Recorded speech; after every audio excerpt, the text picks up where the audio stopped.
In this video, we're going to look at Tulane and their offense against OU. Definitely not the video that I was thinking I was going to shoot whenever I started watching this game and uploaded it.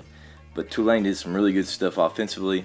Obviously, we'll look at OU later in the year. Probably have a bunch of clips from this game in the breakdown of different concepts and schemes that OU runs throughout the year. But right here, we're just going to look at Tulane. Some stuff that we've looked at before with different meshes and stuff like that. This is the first touchdown of the year here. As you can see, it's 0-0 down here. And Tulane is in a tray set, so they have tight end, two receivers on that side.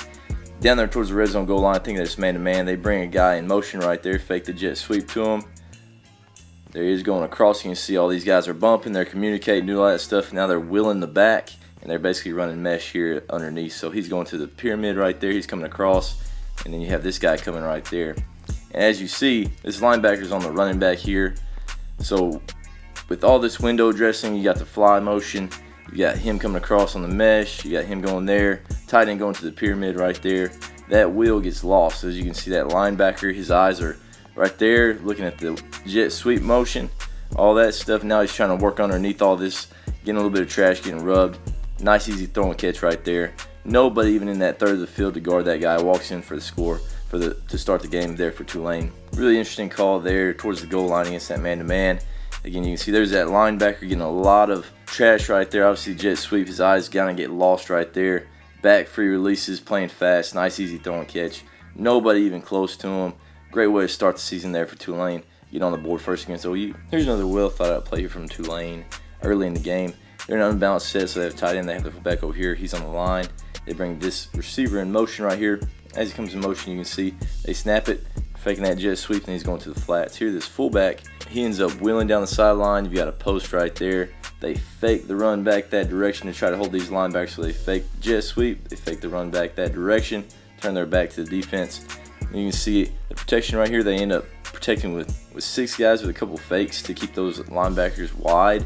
But right there, faking across, faking behind. That tight end stays in. Obviously, he's going to stay in. He's covered up, so he's ineligible downfield. So you have a guard pulling there front side to take care of all that. And as you can see, as you watch these linebackers' eyes, this guy right here, his eyes are in the backfield on that jet sweep. As soon as that guy comes, he ends up going outside right there trying to take that. And there's nobody on that fullback running right down the field. So easy pitch and catch.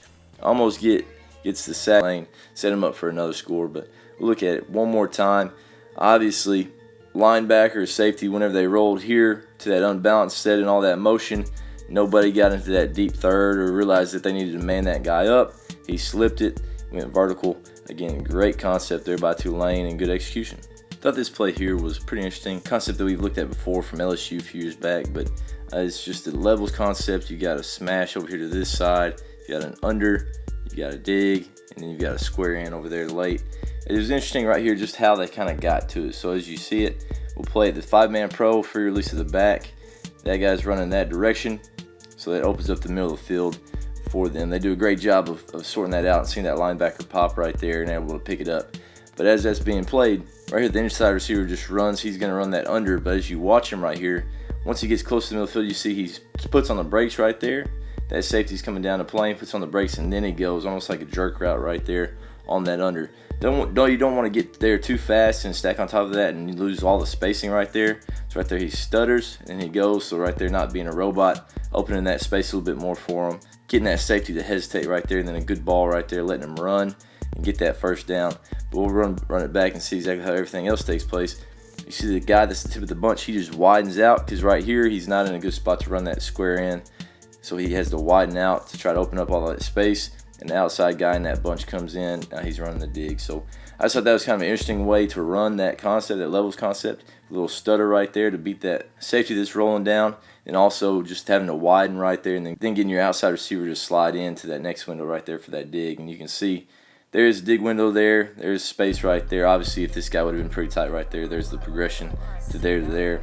Obviously, we want to try to take those easy throws, these underneath throws if at all possible, and just get the ball in space and let our guys run. We're going to look at a couple clips of mesh real quick. If you want more of a breakdown of this concept, they ran just like Sark did. So if you want to go back and watch our video of Alabama running mesh last year, be a little bit more detailed than what I'm going to show you right here. But with this mesh, you can see obviously the back's getting out here to the bottom of the screen. Got a mesh coming. You got a guy coming right there with the spot, probably a post over the top right there. So that back releasing that direction, this guy's going to be over the top. He wants to try to get this mesh guy open. As you can see, it plays. There's the guy chasing man to man, so he jabs at him right there, makes him go over the top, creates a little bit more space for his guy. Easy completion right there. Now he's running against man to man and can get that first down. So very similar to the way that Sark runs it. They did a great job executing it all day. We'll look at a couple more clips. You can see on this clip they're in a bunch here. I say tighten this receiver down as well. On this one they left the running back in to check release. You can see there's the mesh, coming pyramid, you got a post over the top, all that. And right here you can see these linebackers staying a little bit low. Quarterback does a great job of having patience, letting that work, and getting those meshes to come across. And you can see those backers running, trying to take those right there, so that pyramid ends up coming wide open right in the middle of the field, puts it on his chest. Again, big play there on a 4th and 6, which kind of set him up for a score to keep him in the game. And obviously they came pretty close, but looking at it one more time, we'll look at it in real time. As you can see, boom, you got the meshes, boom, doesn't like it, pyramid, puts it on his body, and now he's rolling. A lot of space right there. Took him over the top. Linebackers are widening with those meshes. Right there in the middle field should be a good spot. All right, here's another version of this mesh going out of a tight end fullback set over here towards the goal line. Again, man to man, and these guys are meshing. You got a pyramid, you got a mesh, you got a wheel. Wheel is the first look right there, and as we play it, you can see that guy's trying to get out there with that back. He's coming across. That guy's kind of hesitant, not sure. They run into each other. So great job right there by that quarterback, seeing that space to the back, puts it on him. You don't want to lead that guy because then that defender can possibly make a play on the ball. So put it on him, let him catch the ball, gets in the end zone right there for a big touchdown. And creeping back into it right there, it was 40-17 at one point, I believe, or something like that, 40-14 maybe. And right here they're creeping back into it with the big touchdown there on a 1st and goal against man to man. This is the very next play after that touchdown. So right here they're running mesh, but they have their back on the left side. He comes all the way across, going to the flats on the right. Got to be an athlete, get around all that trash. He's trying to stretch that, and they're really trying to go to this single guy. They have the bunch right there. Obviously going to get a rub from the guy coming across. So right there you can see there ends up being a little bit less space than you would really think. But again, a good ball right there. This defender here kind of loses his eyes, starts working that direction, and they give it to him on his body with just enough space. You can see that step right there by this outside linebacker. Safety, just that much, allowed that guy with a clean throw, puts it on his eye so then he can turn upfield, is able to get into the end zone right there for the 2-point conversion. So just another way they ran mesh, right? Typically they had that back over here on this side. He was wheeling that direction. This time he came from left all the way across the quarterback's face, trying to stretch the defense that direction as you had a mesh coming back across. I always like letting 2-point plays. And here's another one right here. Tulane's in an A set right here, so they've got 7 on the line. And obviously OU's thinking, hey, it's run, man-to-man up here, all that stuff. So as this is played, you can see as soon as that ball snaps, here comes the receiver. Looks like a speed option, stretch option going that way. They're trying to wash all that down. Here comes the receiver to crack inside.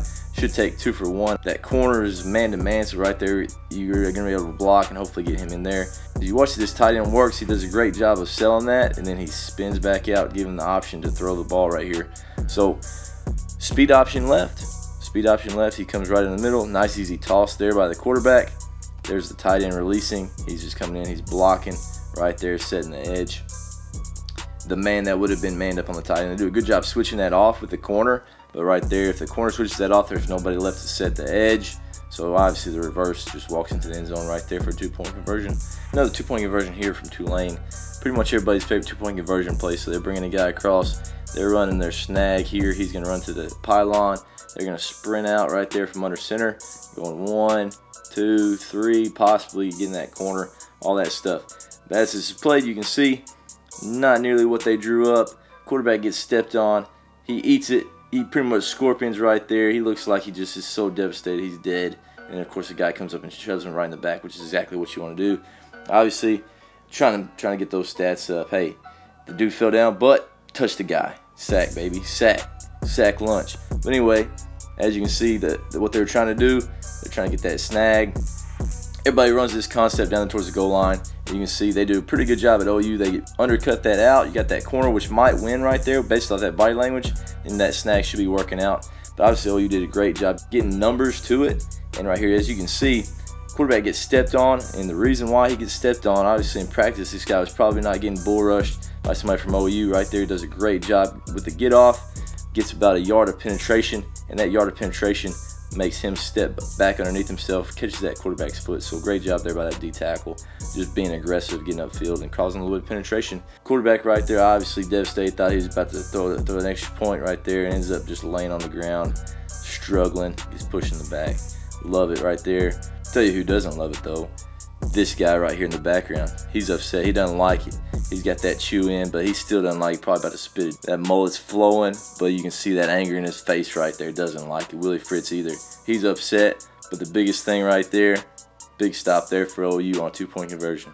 Another thing I want to put on here from this game is the onside kick and everything, all the details. Tulane has 5 and 5 here on each side. I'm sure the kicker was right there square. Could have gone either way. That's why everybody's so even here up front. But as this play, you can see, I think 2 maybe messes up right here. He thinks he's the safety, like this guy's coming across like he's a safety, or they're trying to make those guys think it's going the other way. Not real sure what's going on. But right here, you got 4 guys going. He's on the sideline in case gets a high hop. He can knock it back in before it goes out of bounds. He does a great job slipping that. That guy's not able to get over there to block. He's a little bit out of position there. Couldn't take on that guy. And the interesting thing about this onside recovery that everybody's really doing and has started doing, they got 9 guys right here on the line and 2 guys here on the back. You know, they think these are their studs right here. We want those guys to handle the football on the onside attempt.